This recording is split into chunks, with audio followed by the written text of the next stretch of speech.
3D metal के 4D और 5D metal के कंपैरिजन की इस क्लास में हम स्टडी करेंगे complex stability. So once again good morning everyone. So start करते हैं complex stability.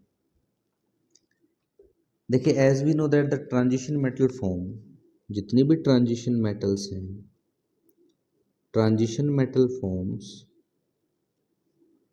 large number of complex large number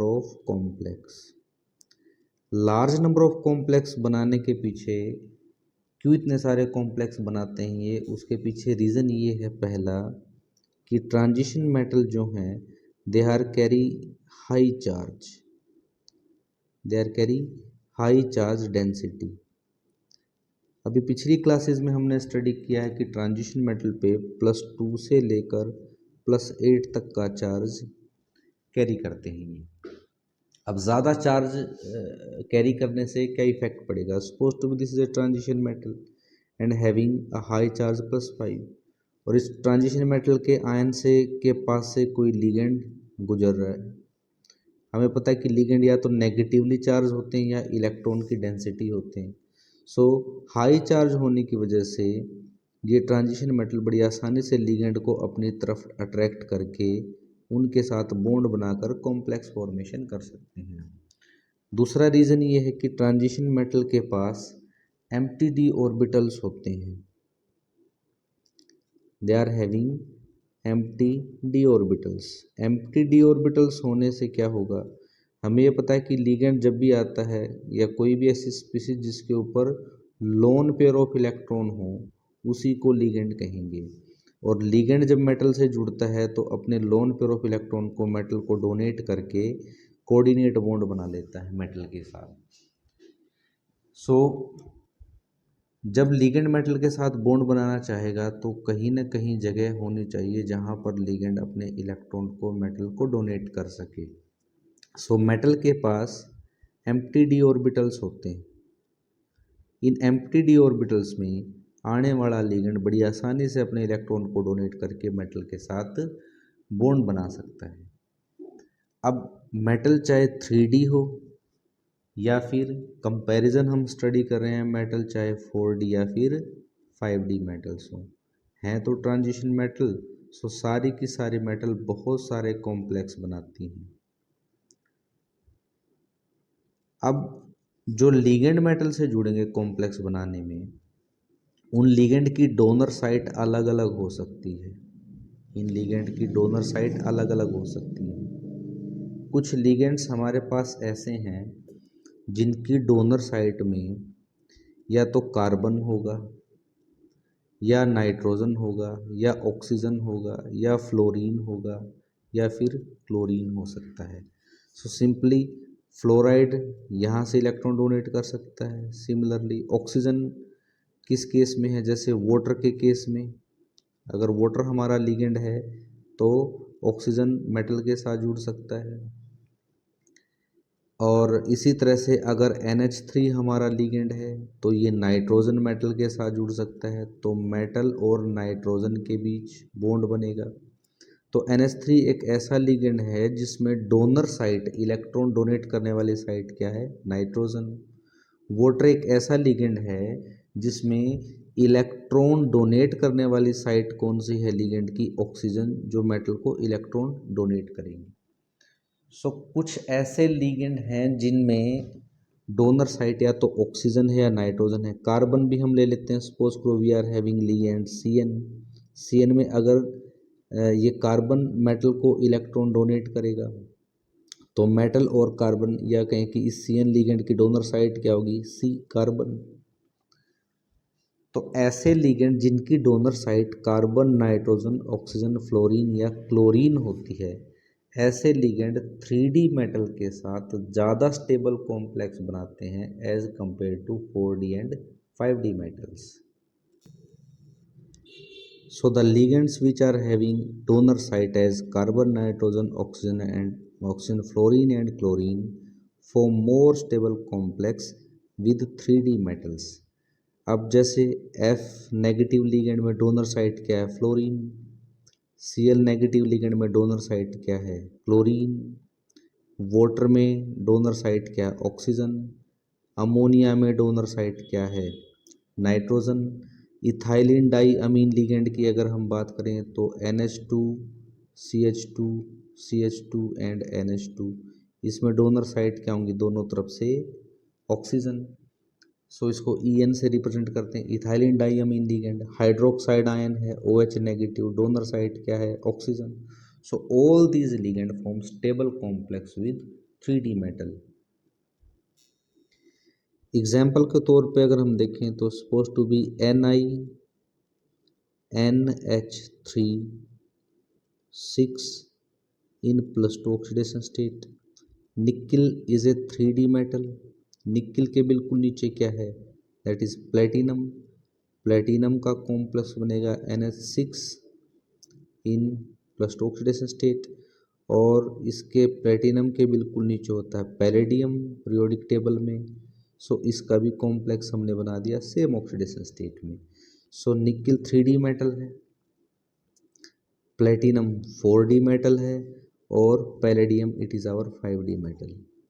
अब देखिए इसमें जो डोनर साइट है वो नाइट्रोजन है। So this complex is stable as compare to these two complex, because 4D और 5D की मेटल जो हैं वो नाइट्रोजन ऑक्सीजन डोनर साइट के साथ स्टेबल कॉम्प्लेक्स नहीं बनाती हैं। इसी तरह से एक और एग्जाम्पल की अगर हम बात करें, यहाँ पर जिंक जो है वो 3D मेटल है और डोनर साइट है नाइट्रोजन लिगेंड की। So this complex is stable and these two complex cadmium 4D metal है और ये 5D मेटल है। So these two complex are unstable. तो अगर हमारे पास दो सॉल्यूशन है, पहला सॉल्यूशन है ZnNH3 टेट्रा अमीन जिंक का, और जो दूसरा सॉल्यूशन हमने बनाया है this solution is tetra cadmium tetra ammonia cadmium का। तो इस कॉम्प्लेक्स में जो है कैडमियम +2 और NH3 लिगेंड बड़ी आसानी से एक दूसरे से अलग हो जाएंगे क्योंकि ये अनस्टेबल कॉम्प्लेक्स है। और जैसे ही हम यहाँ से H2S गैस को पास करेंगे, H2S गैस सॉल्यूशन में जैसे ही पास होएगी ये H2S गैस कैडमियम के साथ रिएक्ट करके कैडमियम सल्फाइड बना देगी जिसके येलो कलर के प्रेसिपिटेट बनते हैं पहले वाले कॉम्प्लेक्स में। दूसरे वाले कॉम्प्लेक्स में, पहले कॉम्प्लेक्स में अगर आप यहाँ से H2S गैस को पास करोगे तो कोई कलर नहीं आएगा क्योंकि अमोनिया और जिंक के बीच में जो बॉन्ड है वो स्ट्रॉन्ग बॉन्ड है और कॉम्प्लेक्स ज़्यादा स्टेबल है, इसलिए लिगेंड मेटल से अलग नहीं होगा। एक और कॉम्प्लेक्स की अगर हम बात करें तो यहाँ AgF, AgCl एंड AgI और एक और ऐड कर लेता हूँ दैट इज AgBr।